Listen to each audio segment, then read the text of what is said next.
जिल्ह्यामधून एक भयंकर घटना समोर येत आहे. जी घटना ऐकून बीड जिल्ह्यातील राहणाऱ्या रहिवासींची तर सोडाच, पण महाराष्ट्रामध्ये जे काही भाविक भक्त देवावर प्रेम करणारे लोक आहेत, त्यांची सुद्धा पायाखालची जमीन सरकली आहे. कारण काल 70 भाविकांसोबत एक दुःखद घटना घडलेली आहे. आणि ही नेमकी घटना काय आहे आणि बीड मधून नेमकी ही कुठून घटना घडलेली आहे, काय घडलंय, सगळी जी परिस्थिती नेमकी कशामुळे घडली, हे सगळं आपल्याला या व्हिडिओमध्ये संपूर्ण पाहायचं आहे. नमस्कार, मी रणजित. मुद्दा हक्काच्या या चॅनलवर तुम्ही नवीन असाल तर चॅनलला सबस्क्राईब करा, कारण आपल्या चॅनलवर आपण असेच वेगवेगळे विविध माहितीपूर्ण व्हिडिओज खास तुमच्यासाठी बनवत राहत असतो. मंडळी, बीड जिल्ह्यामध्ये आपण अशा प्रकारच्या बऱ्याच घटना बघितलेल्या आहेत. मात्र ही काय घटना आहे ना, ती घटना जरा वेगळीच आहे. कारण आता सध्या धोंड्याचा महिना, गावरान भाषेमध्ये धोंड्याचा महिना चालू आहे, अधिक मास चालू आहे. आणि या अधिक मासामध्ये सगळ्यात जास्त जर लोक गावाकडचे असतील किंवा शहरातले असतील कुठं जातात, तर ते आहे देवाच्या ठिकाणी.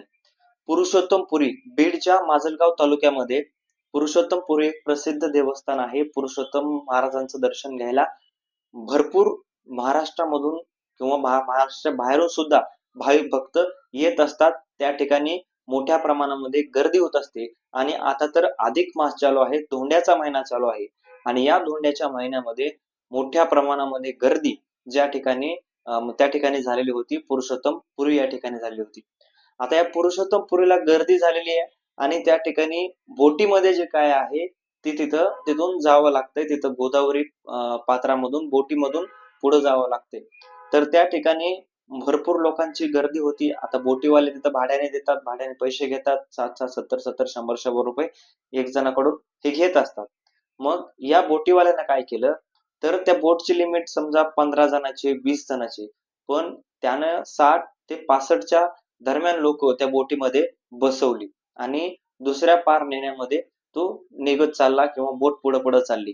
बोट पुढे पुढे चालली त्यावेळेस बोट अशी हालायला लागली, डोलायला लागली. लोकांची धावपळ वाढली, कारण आता वाटायला लागले की अरे बोट कुठेतरी बुडती का काय, बोटीचा तोल गेलाय की काय, अशा प्रकारचं ज्यावेळेस वाटायला लागलं त्यावेळेस लोकांची धांदड उडाली. लोकांच्या पायाखालची जमीन सरकली, बोट सरकली आणि थेट बोट जी आहे ती पलटली आणि सगळे जे आहे ते भाविक गोदावरी पात्रामध्ये बुडाले. मग त्यावेळेस लगेच तिथून NDRF ची टीम बोलवण्यात आली. सगळे धावपळ झाली, सगळीकडे बातम्या आल्या, सगळं काय झालं आणि सगळ्यांना जे आहे ते फक्त एक मुलगा त्याच्यामधून गायब झालेला आहे. दुःखद घटना म्हणावं लागेल. एक मुलगा त्याच्यामधून गायब झाला, देवाच्या ठिकाणाहून तो हरपला किंवा तो अजूनही त्याचा शोध सुरू आहे. पण बाकीचे जे आहे ते सगळे भाविक भक्त असतील, महिला असतील किंवा पुरुष असतील, हे सगळे सुखरूप बाहेर काढण्यात यश आलेलं असून त्या बोटीवाल्यावर नेमकी मनुष्यवधाचा गुन्हा हा दाखल झाला पाहिजे, अशा प्रकारची सुद्धा मागणी होत आहे. कारण तुमची क्षमताच नाही तेवढी तुमच्या बोटीमध्ये माणसं बसण्याची, तर तुम्ही तेवढे बोटीमध्ये माणसं बसवलेच का, हा प्रश्न याच्यामधून निर्माण होतो. आणि यामध्ये प्रशासन कितपत जबाबदार आहे? प्रशासनानं जर ही परवानगी बोटीवाल्याला दिली होती का एवढी माणसं बसवायला?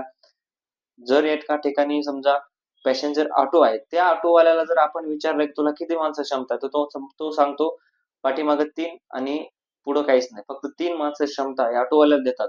मग जे बोटीवाले आहेत त्यांना तरी अशा प्रकार क्षमता का देतात, हा सुद्धा मोठा प्रश्न आहे. पण बीड जिल्ह्यामध्ये एवढे लोक जे आहेत ते ऍक्सिडेंट झाला होता त्यांचा किंवा पाण्यामध्ये ते बुडाले होते.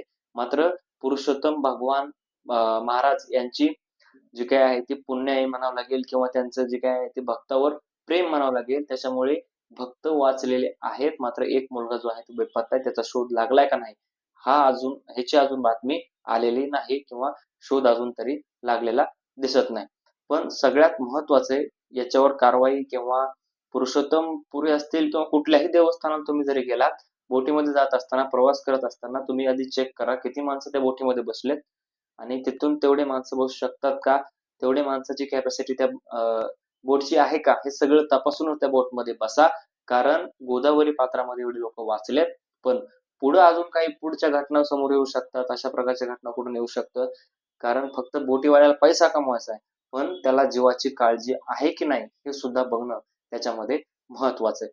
तुम्हाला काय वाटतं या सगळ्या गोष्टीबद्दल, बीडच्या या घटनेबद्दल आणि दुःखद घटनेबद्दल, पुरुषोत्तम महाराज पुरीच्या या देवस्थानाच्या तिथल्या घटनेबद्दल तुमचं मत कमेंट मध्ये नक्की कळवा. भेटूयात नवीन व्हिडिओमध्ये. तोपर्यंत धन्यवाद.